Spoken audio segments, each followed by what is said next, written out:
Hello Weekend Crafter! Welcome back to the Craft Time Studio. I'm Ange, your Weekend Crafter. It's been a rainy week for me, so I thought of mixing colors to cheer me up. But before that, if you haven't yet, I hope you consider liking subscribing to the Craft Time Studio. I want to make some pastels for fall, so let's make some light khaki, thistle, light steel blue, and burly wood. As per usual, always clean your mat first before mixing colors. If you're new here, I just want to let you know that I use a glass mat and I clean it by spritzing it with some alcohol and wiping it down. Let's start with light khaki. You will need Fimo in sunflower yellow, Fimo orange, Sculpey in Primo white, Sculpey in Primo translucent, and Kato in brown.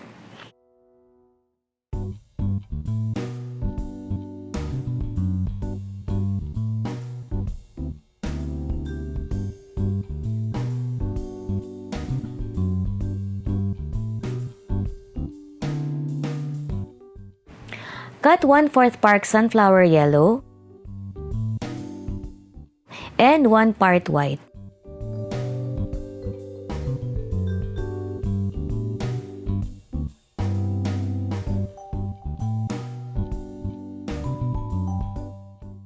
I also cut 1/2 part translucent.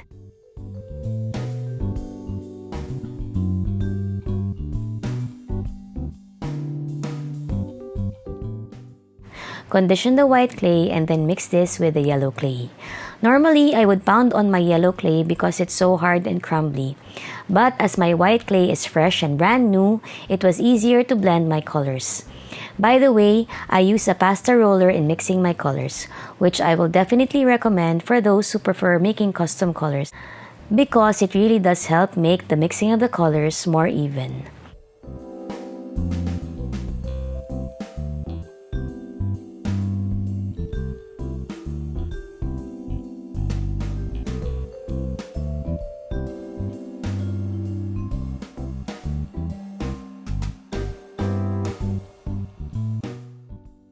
So as you can see, after blending everything, we are getting a very bright yellow. We have to tone this down, so let's add a bit of Fimo orange. If you've noticed, I am just adding a little bit of orange at a time. Whenever I work with pastels, I add the darker colors sparingly because a little goes a long way.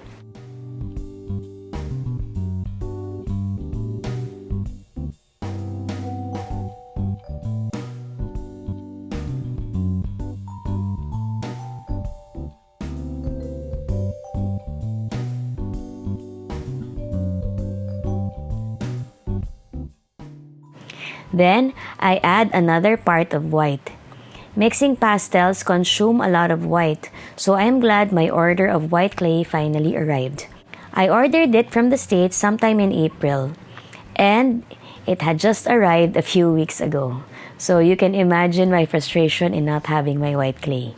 But I am glad that it's here.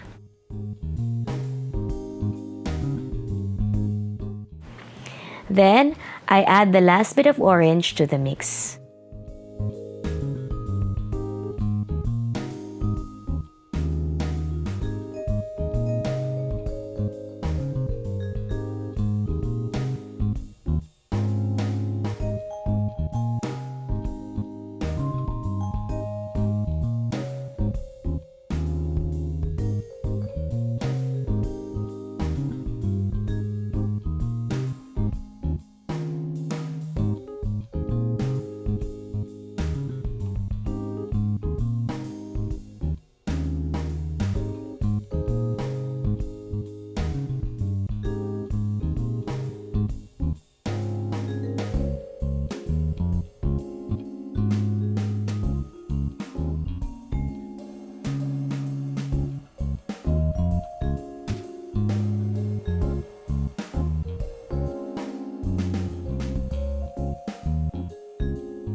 Finally, to get the right color, I add a sliver of Kato in brown.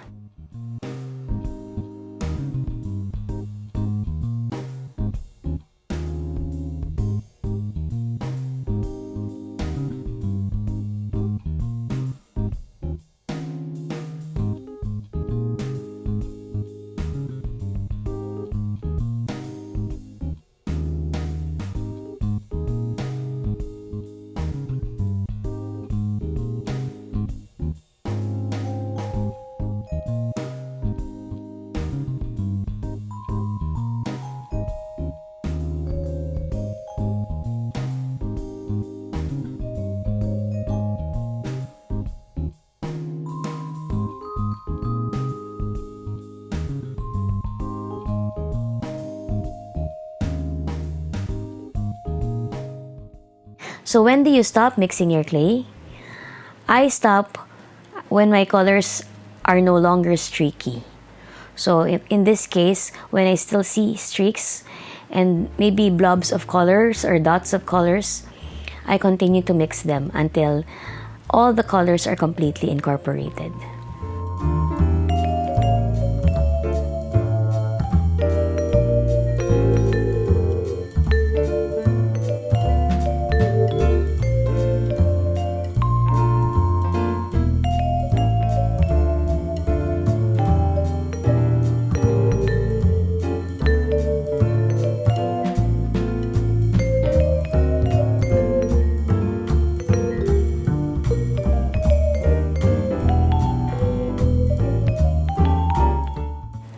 For the next color, I will still use the light khaki that I mixed, Primo White, Primo Translucent, Kato Brown, and Primo Granite.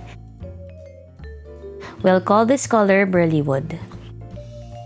Since we already added white and translucent to the light khaki, we will just adjust the colors a bit to get a more orange hue. I want to blend this slightly darker color to get a contrast to all the lighter colors we will be mixing.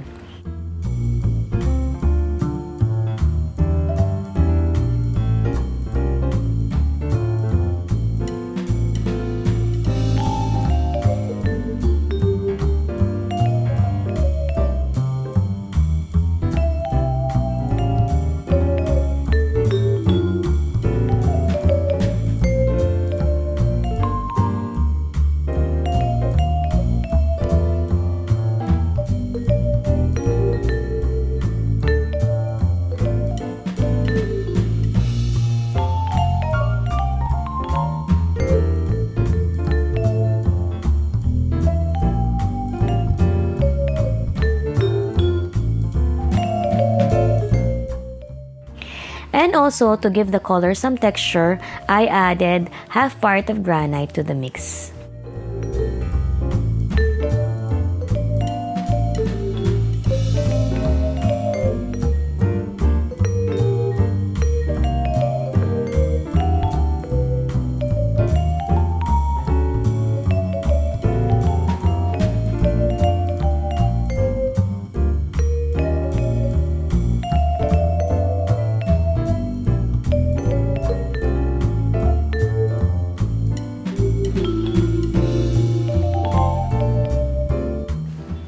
So this gets incorporated until the granite also becomes more even and not concentrated on some spots only.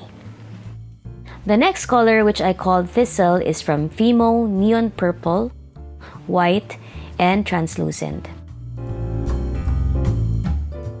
Get 1 part white and a sliver of purple. As usual, I advise you to be very careful in adding darker colors to white so that you don't have to keep adjusting.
Finally, we add the translucent clay.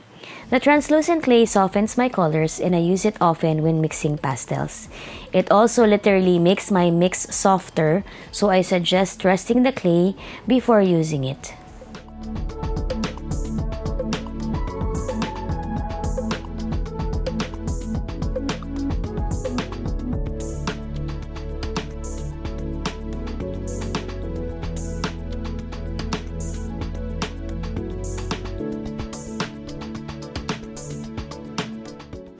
And for the last color, I used Fimo in neon blue, Primo in white, and Primo translucent.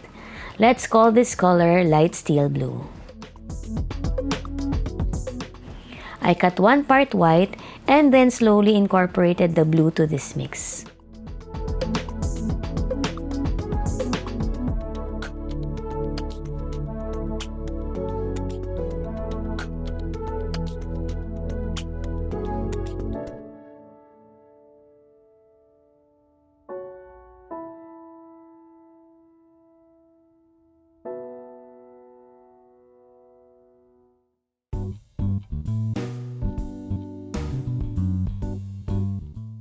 Once my colors are all incorporated, I add the translucent and mix them all together.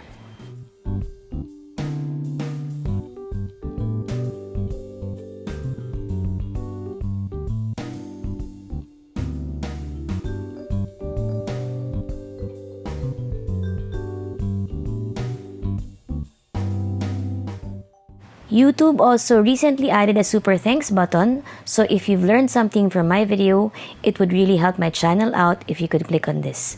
My personal super thanks to all of you for dropping by every weekend. I see a lot of possibilities with these colors and I made a couple of earring samples to show you the combination. I hope that you got some ideas with the colors that I mixed. Color mixing is one of my favorite things to do. And if you're like me, I hope you can check out my color mixing playlist. Have a crafty weekend. Bye!